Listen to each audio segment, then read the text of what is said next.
Hello student, NEET 2026 के जो exam है वो काफी पास आ चुके हैं। बच्चों को बहुत ही कम समय मिला है रिवीजन करने के लिए, इसीलिए आज की क्लास में 11 चैप्टर का photosynthesis in higher plant chapter से हम बेटर एक इंपॉर्टेंट पाथवे लेकर आए हैं। इस पाथवे को आज हम दोबारा रिवाइज करने वाले हैं कि C4 पाथवे क्या है।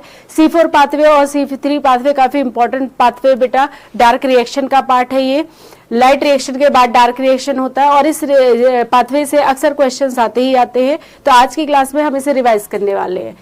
तो C3 पाथवे को बेटा हम केल्विन साइकिल के नाम से भी जानते हैं। केल्विन साइकिल इसलिए कहा गया है बेटा क्योंकि साइंटिस्ट माल्विन केल्विन थे। माल्विन केल्विन साइंटिस्ट ने इस पाथवे को डेवलप किया था, इस पाथवे के बारे में स्टडी किया था। और जब बेटा इनने स्टडी किया था तो यूज किए थे आइसोटोप, और आइसोटोप थे वो कार्बन के, कार्बन 14 आइसोटोप यूज किया था। इसलिए हम इस पाथवे को केल्विन साइकिल के नाम से भी जानते हैं। केल्विन साइकिल को बेटा C3 पाथवे क्यों कहते हैं वो आपको थोड़ी देर में भी पता चल जाएगा। इस पाथवे को जब आप पढ़ेंगे that means Calvin cycle, that means dark reaction. ये हम क्या पढ़ रहे हैं बेटा? Dark reaction. तो डार्क रिएक्शन स्ट्रोमा में होगा। लाइट रिएक्शन से जो प्रोडक्ट बनकर आए थे ATP और NADPH का जो फॉर्मेशन हुआ था बेटा, उन्हीं प्रोडक्ट का यूज करके अब ये डार्क रिएक्शन चलने वाला, because this is light independent reaction. And इस रिएक्शन में होने वाले बेटा या इस पाथवे में 3 स्टेप्स होने वाले हैं: कार्बोक्सिलेशन, रिडक्शन एंड रीजेनरेशन। ये जो पाथवे बेटा सारे फोटोसिंथेटिक प्लांट में आपको देखने को मिलेगा। इस पाथवे में बेटा जब ये साइकिल कंप्लीट हो जाएगी तो यहाँ फिर हम देखेंगे कि कितनी एनर्जी आखिर यूज हो रही है, किस फॉर्म में यूज हो रही है। सबसे पहले हम समझते हैं इस पाथवे को कि एक्चुअली ये पाथवे क्या है। सो डार्क रिएक्शन है बेटा, लाइट रिएक्शन से ATP और NADPH का फॉर्मेशन होकर आ गया था और उन्हीं का यूज किया जाएगा अब डार्क रिएक्शन में। डार्क रिएक्शन में बेटा एटमॉस्फेयर की CO2 को किया जाएगा फिक्स। CO2 बेटा डायरेक्ट नहीं आएगी, डायरेक्ट नहीं आती, इसलिए वो H2O के साथ रिएक्ट होकर आएगी कार्बनिक एसिड के फॉर्म में। तो कार्बनिक एसिड के फॉर्म में बेटा CO2 एंटर होगी और सबसे पहले CO2 को बेटा रिसीव करने या फिक्स करने का काम कौन करेगा? Ribulose bisphosphate. Ribulose bisphosphate compound है बेटा, RUBP हम इसे शॉर्ट में कहते हैं। ये जो कंपाउंड है बेटा ये 5 कार्बन वाला कंपाउंड है। 5 कार्बन वाला कंपाउंड ऑलरेडी स्ट्रोमा में प्रेजेंट है और एटमॉस्फेयर की हो गई 1 कार्बन। ये आपस में जुड़ेंगे, मतलब कार्बन बेटा यहाँ पर फिक्स हो रही है और इसलिए स्टेप का नाम है कार्बोक्सिलेशन। तो फर्स्ट स्टेप होगा कार्बोक्सिलेशन। एंजाइम काम करेगा बेटा rubisco, ribulose bisphosphate carboxylase oxygenase enzyme यहां पर काम करेगा और पहला स्टेप कंप्लीट हो जाएगा। कार्बोक्सिलेशन होने के बाद बेटा पहला कंपाउंड जो बनने वाला है दैट इज 3-फॉस्फोग्लिसरेट, जो कि 3 कार्बन कंपाउंड है। तो जो पहला स्टेबल कंपाउंड बना है बेटा वो 3 कार्बन वाला कंपाउंड बना है, इसलिए इस पाथवे को हम बेटा C3 साइकिल या C3 पाथवे भी कहते हैं, क्योंकि जो पहला स्टेबल कंपाउंड है वो क्या बना बेटा? 3 कार्बन। RUBP से बेटा 5 कार्बन थे, एटमॉस्फेयर का 1 कार्बन, तो 5 के साथ एक फिक्स होकर 6 हो गए। 6 कार्बन के साथ 3 कार्बन वाले 2 मॉलिक्यूल बनकर तैयार हो चुके हैं। पहला स्टेप कंप्लीट हो गया है कार्बोक्सिलेशन। इसके बाद सेकंड स्टेप में बेटा 3-फॉस्फोग्लिसरेट आगे जाके कन्वर्ट हो जाएगा ट्राइओस फॉस्फेट में।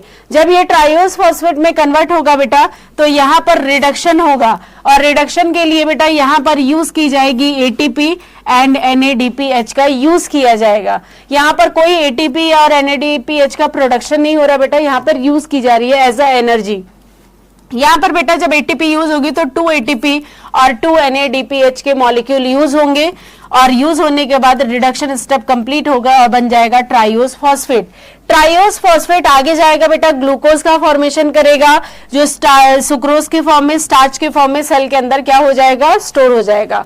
ग्लूकोज बनेगा, सुक्रोज के फॉर्म में ट्रांसपोर्ट होने लगेगा और स्टार्च के फॉर्म में सेल में स्टोर हो जाएगा। लेकिन बेटा ये जो डार्क रिएक्शन वाला पाथवे है, ये जिसे हम केल्विन साइकिल कह रहे हैं, इसमें बेटा ये जो पाथवे है, क्योंकि फोटोसिंथेसिस प्लांट पूरे दिन कर रहे हैं बेटा, दैट मींस ये पाथवे पूरे टाइम चलने वाला है, तो RUBP की जरूरत हमेशा सेल को पड़ेगी। तो RUBP को हम कर रहे हैं बेटा दोबारा रीजनरेट, और रीजनरेशन के टाइम पर बेटा दोबारा ATP खर्च हो जाएगी और ATP का यूज किया जाएगा और ये पाथवे हो जाएगा कंप्लीट। तो स्टार्टिंग कहां से हुई बेटा? RUBP से। RUBP 5 कार्बन, एटमॉस्फेयर के कार्बन को जोड़कर क्या बन गया? 3-फॉस्फोग्लिसरेट। पहला स्टेप क्या हो गया? कार्बोक्सिलेशन। इसके बाद सेकेंड स्टेप है बेटा रिडक्शन। जब 3 फॉस्फोग्लिसरेट कन्वर्ट हुआ है ट्राइयोस फॉस्फेट में 2 ATP एंड 2 NADPH के मॉलिक्यूल यूज हो गए हैं।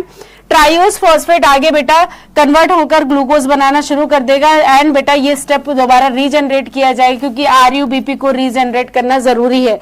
यहाँ पर एंजाइम भी काम कर रहा है बेटा, रूबिस्को कार्बोक्सिलेशन वाले स्टेप में ये एंजाइम काम कर रहा है। तो अल्टीमेटली बेटा यहाँ पर अगर आप कार्बन देखें तो एटमॉस्फेयर का एक कार्बन आया है, लेकिन अगर ग्लूकोज का फॉर्मेशन करना है तो टोटली हमें कितने कार्बन लगने वाले बेटा 6 कार्बन, क्योंकि ग्लूकोज में 6 कार्बन है C6H12O6। दैट मीन्स कि यहाँ पर एटमॉस्फेयर के 6 कार्बन लेकर आने पड़ेंगे बेटा। और अभी ये जो एक साइकिल चली है बेटा, तो वन साइकिल में 3 ATP और 2 NADH2 यूज हुए हैं, NADPH2 यूज हुए हैं। 3 ATP कहाँ है बेटा, 2 ATP रिडक्शन के स्टेप की और 1 ATP रीजनरेशन के स्टेप की। टोटल 3 ATP हो गए और NADPH बेटा सिर्फ रिडक्शन के स्टेप में ही यूज हुआ, बाकी कहीं भी NADPH, इसलिए 2 है।